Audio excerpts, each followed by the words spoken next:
교회는 유람선이 아니라 구원선입니다. 맞죠? 세상에 빠져 있는 사람들을 건져내는 구원선인 거예요. 빠져 있다는 게 뭔가 우리말에는 참 뉘앙스가 아주 오묘합니다. 세상에 빠져 산다 할 때 이 빠졌다라는 의미는 너무 좋아한다는 의미입니다. 예를 들어서 우리 아이가요 게임에 빠져 살아요. 그럼 뭐예요? 게임을 제일로 좋아해서 게임밖에 하지 않는다는 거. 빠져 산다. 세상에 빠져 산다, 세상 바다에 빠져 산다는 얘기는 세상이 너무 좋아가지고 그냥 세상만 따라가는 거예요. 그러다가는 숨이 끊기고 맙니다. 그런 사람들을 건져내서 구원선 예수 그리스도의 복음의 은혜로 새 생명의 은혜를 줘야 될 줄로 믿습니다. 그러기 위해서 오늘 말씀 보면 8절에 보면 내가 주와 함께 죽고 주와 함께 산다.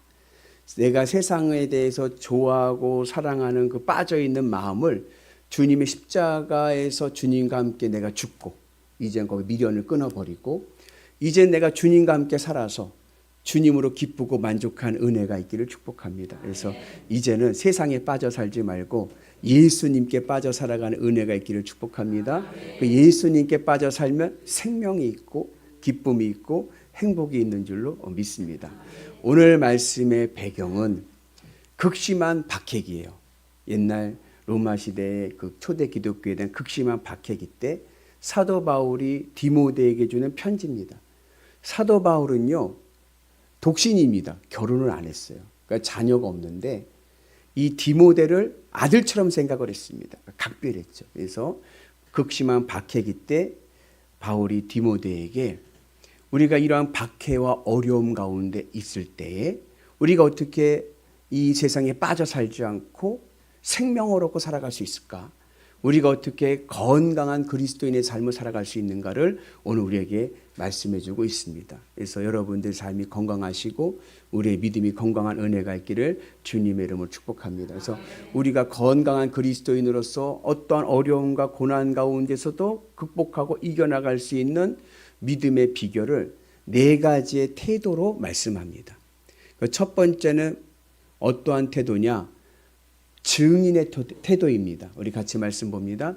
또 내가 많은 증인 앞에서 내게 들은 바를 충성된 사람들에게 부탁하라.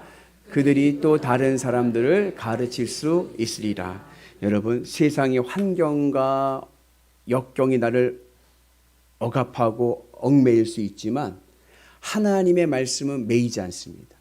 내가 세상의 고난과 환경 속에서 매일 때 나에게 자유함을 줄 수 있는 것은 하나님의 말씀밖에 없는 거예요. 예수 그리스도의 복음밖에 없습니다. 그래서 우리가 어떠한 어려움이 오거나 힘든 일이 올 때 우리는 복음을 오히려 증거하는 은혜가 있기를 축복합니다. 그래서 때로는 신앙이요 다운될 때가 있어요. 그죠? 신앙이 막 다운되고 낙심될 때가 있어요. 그럴 때 내 신앙을 다시 빌드업 세울 수 있는 비결은 뭐냐? 전도입니다. 복음을 전할 때 우리의 마음에 다시 한번 하나님의 말씀으로 세워지는 은혜가 있는 줄로 믿습니다. 그래서 우리가 늘 주님의 은안에서 건강한 믿음의 역사가 일어나기를 주의 이름으로 축복합니다. 여러분 복음의 은혜가 있어서 오늘 바울이 디모데에게, 디모데는 충직한 자들에게, 충직한 자들은 또 다른 사람들에게 복음을 증거할 때 우리는 어떠한 어려움 가운데서도 그것을 극복하고 건강한 믿음의 삶을 살게 될 줄로 믿습니다. 그 은혜가 오늘 우리 가운데 있으셔서 세상 바다에서 건짐을 받고 새 생명 은혜 안에 있기를 주의 이름으로 축복합니다. 두 번째 건강한 그리스도인의 태도는 뭐냐면 그것은 좋은 병사입니다. 예수님의 좋은 병사가 되는 겁니다. 우리 같이 봅니다. 너는 그리스도 예수의 좋은 병사로 나와 함께 고난을 받으라. 여러분 병사는 이제 군인이잖아요. 군인은 전제가 있습니다. 왜 군인이 필요합니까? 전쟁의 상황을 준비하기 때문에 그래요. 대한민국은 19, 20살 되면 징병이 다 남자들은 다 군대를 가요. 근데도 모질한데 지금은. 왜 그래요? 우리는 언제 전쟁이 일어날지 모르기 때문에 그런 거예요. 유럽은 어때요? 유럽은 모병제입니다. 지원을 하든지 말든지 알아서 하는 거예요. 그러면 어때요? 그냥 국경만 초소만 지키면 돼. 전쟁 위협이 없으니까. 그죠? 근데 우리는 다르죠. 군인은 전쟁을 준비하는 자입니다. 여러분 전쟁하면 어때요? 전쟁은요 내 인생에서 가장 위기와 긴장감과 그죠? 두려움을 주는 거예요. 제가요 말씀 준비하면서 전쟁 상황을 연상을 했어요. 우리 이제 예배 이렇게 드리는데 만약에 경보면 사이렌 막 울리고 막 포가 휘봉 터지면요 아마 저는 오줌 쌀 것 같아요. 무서워서. 그 전에 얼마나 여러분 이게 잘못해 우리 집에 떨어지면 그냥 끝이요. 오줌 지리죠. 얼마나 두려워. 그런 상황 속에서 우리는 예수님의 좋은 병사가 되어야 될 줄로 믿습니다. 지금의 상황이 그렇다는 거예요. 여러분 지금의 상황이요. 정신 똑바로 차려야 돼요. 지금 막 영적 전쟁의 시대, 영적 전쟁. 악한 사탄 마귀가 우리를 잡아먹지 못해서 우는 사자와 같이 덤벼들고 있잖아요. 여기가 좋사오니가 아니라 우리가 영적으로 깨어 있어서 이때에 예수님의 좋은 병사가 되는 은혜가 있기를 주의 이름으로 축복합니다. 여러분 병사는요 보직을 받아요. 보직을 받는데 그 보직은 어디로부터 오느냐? 위로부터 옵니다. 상급자로부터 옵니다. 그러니까 병가가 있어요. 병가는 내가 지원할 수 있어요. 예를 들어서 내가 나 운전병 할래. 나는 의무병 할래. 이런 병가는 내가 지원할 수 있어요. 그런데 그 병가는 지원할 수 있어도 그 보직은 위로부터 오는 거예요. 지휘관으로부터 오는 거예요. 저는 군대 갈 때요. 저는 4살리 5사단 맨 꼭대기에 있는 부대로 군 부대로 왔거든요.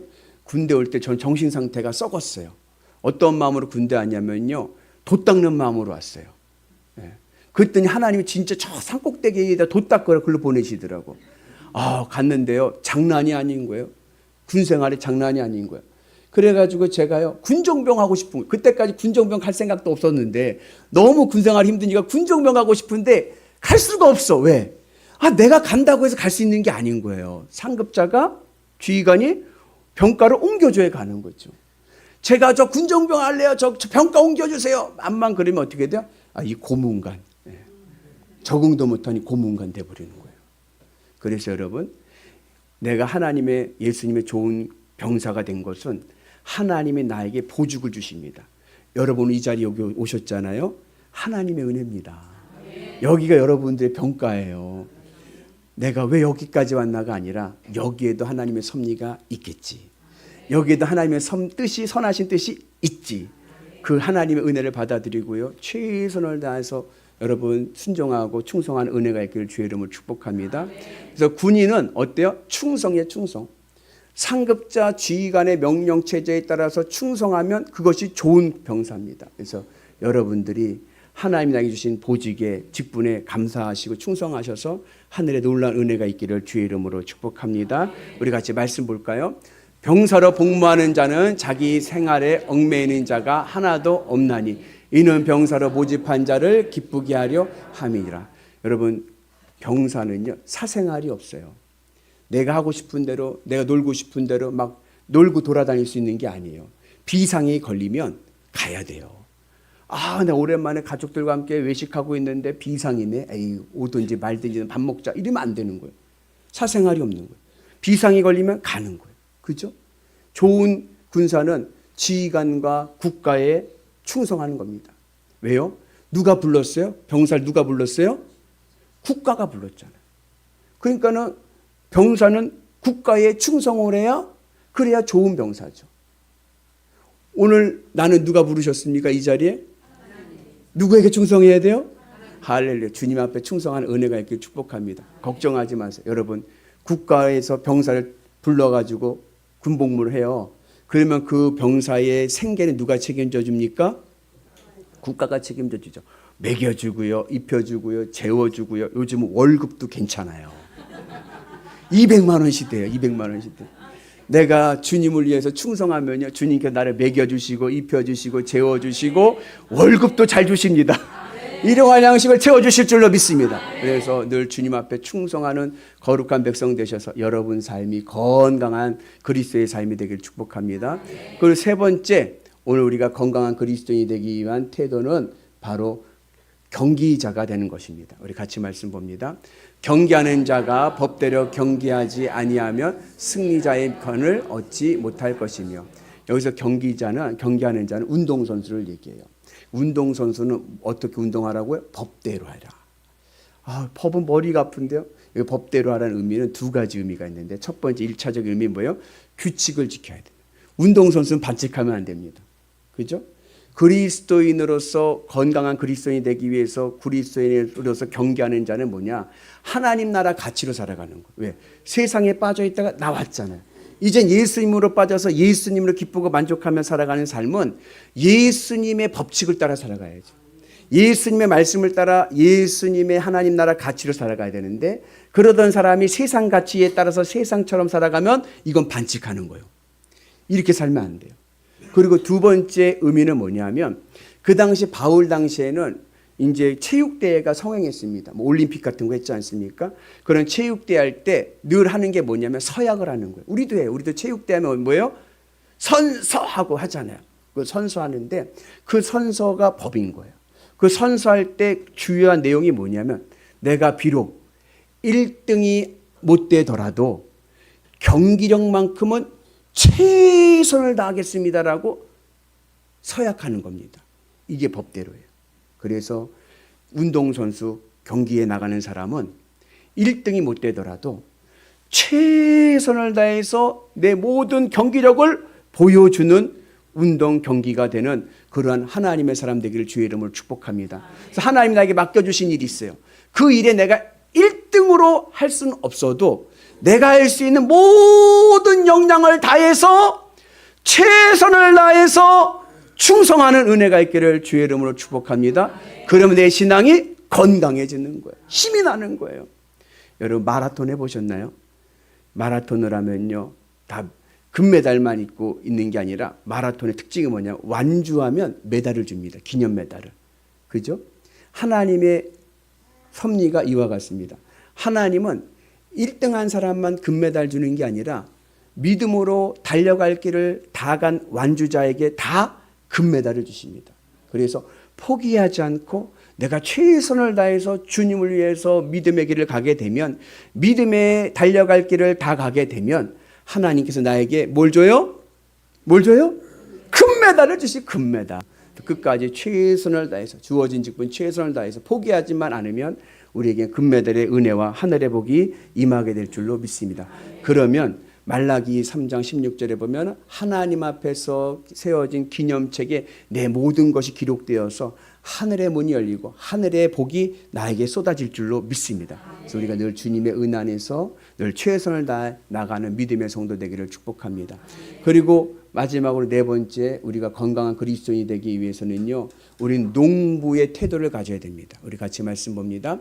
수고하는 농부가 곡식을 먼저 받은 것이 마땅하니라. 여러분, 농부의 영성이 있습니다. 농부의 영성은 뭐냐면 인내입니다. 인내하며 수고할 때 열매를 얻는 거예요. 여러분, 우리가 주님의 은 안에서 늘 어떠한 형편에서든지 인내하시고 늘 견디시고 늘 믿음의 길을 가게 되면 때가 이름에 거두리로다.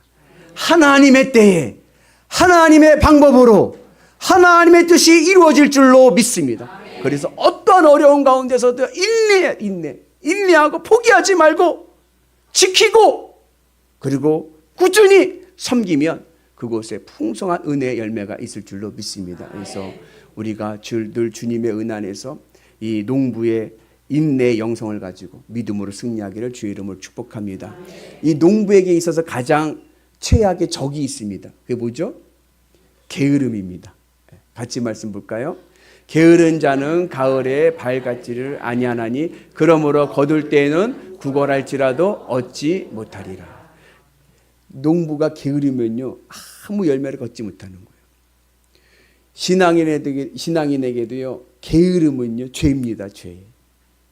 성경에서 게으름은 죄예요. 그래서 예수님께서 달란트 비유하실 때 그것을 선용하지 못한 종에게 뭐라고 예수님께서 질책하셨냐면 악하고 게으른 종아. 악하고 게으른 종아. 네가 악하기 때문에 게으르다. 그래서 우리는 게으른 자가 되지 말고 착하고 충성된 자가 되는 은혜가 있기를 축복합니다. 그래서 하버드 대학교의 하비콕스라고 하는 교수님께서 예전에 인간에게 있어서 가장 큰 죄는 뭐냐? 나태함이다. 나태함. 그분이 말한 나태함은 뭐냐? 영적 게으름이에요. 영적으로 게으른, 여러분 게으른 사람은 어때요? 무기력해요. 그죠? 의욕이 없어요. 영적으로 게을러지면요, 영적으로 무기력해집니다. 그러면 기도할 힘도 없어요. 마음은 있죠. 기도해야 되는데, 기도하려고 하면 기도는 안 하고 잠만 자. 예배 드려야 되는데 힘이 없어. 이게 영적 무기력이 오는 거예요. 왜 그래요? 영적으로 게을러졌기 때문에 그래요. 그래서 우리가 주님의 은혜에서 여러분들의 영적으로 부지런하고 착하고 충성된 하나님의 은혜가 있기를 축복합니다. 그래서 우리 모두 건강한 믿음의 삶을 살아가는 은혜가 있기를 축복합니다. 저는요, 소망이 몇 살까지 사는 거라고 그랬어요? 128, 234에서 플러스 10해서 138, 234. 우리 군수님 오랜만에 오셨는데 138, 234 하셔서 130세까지 88 하시고 건강하시고 늘 건강하시고 하늘의 은혜가 넘쳐나길 축복합니다. 그래서 여러분들 늘 하나님의 은혜 안에서 건강하시는데, 육신만 건강한 게 아니라 내 영도 건강해야 된다. 내 영이 건강한 그리스도인이 되기 위해서는 주님 복음의 증거자가 돼서 어느 곳에 가든지 복음을 증언하시고 달려갈 길 다 갈 때까지 최선을 다해서 충성하시면서 인내하셔서 하늘의 복을 누리는 은혜가 있기를 주의 이름으로 축복합니다. 그럴 때 우리의 삶이 건강하고 우리의 삶이 복되고 아름다울 줄로 믿습니다. 그 은혜로 이 아름다운 가을에 풍성한 열매를 맺는 위대한 성도 되시기를 주의 이름으로 축복합니다.